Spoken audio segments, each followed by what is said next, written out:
Chapter 3, Mishnah 1. Since most Amei Haaretz tithe their produce, the rabbis allowed a number of leniencies regarding Demai. Many of these leniencies were discussed in Chapter 1.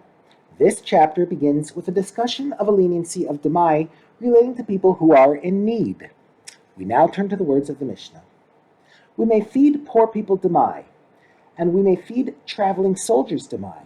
The rabbis were lenient regarding feeding poor people and traveling soldiers, since these are charity-related acts. Another Tana goes a step further.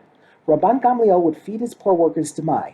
Rabban Gamliel holds that since the workers are poor and may eat Demai, it is permissible to feed them Demai.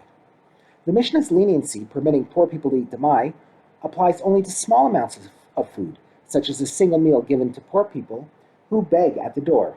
Charity officials, however, provide poor people with larger amounts of food, and the rabbis did not exempt such food from the Demai tithing obligation. In light of this, the Mishnah discusses how these officials should distribute Demai. We now turn to the words of the Mishnah. Once again, regarding charity collectors who collect food from the townspeople and distribute it to the poor, Beis Shammai say they give the tithed food that they collected from those who are trusted to a person who does not separate masros. Since we cannot rely on Amei Haaretz to separate masros, Beis Shammai require the charity officials to give them only food that has already been tithed, and the untithed food, i.e. Demai, that the charity collectors received from the Amei Haaretz, they give to a person who does separate masros. As a result, each person who receives from charity eats tithed food. By giving the Demai to those who could be trusted to tithe it, and giving Amei Haaretz only tithed produce, the charity officials ensure that no one eats forbidden food.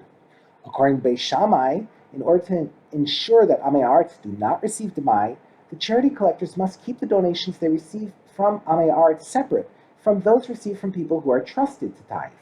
The sages disagree. But, the sages say, the charity collectors collect the food without differentiating between the food collected from Amei Haaretz and the food collected from those who are trusted, and they distribute the food to all the poor people in the town without differentiating between the poor Amei Haaretz and those who are trusted. And the poor person who is willing to tithe the food will tithe it. That is, he is obligated to tithe it. Nevertheless, the sages relied on the poor people to tithe their own food.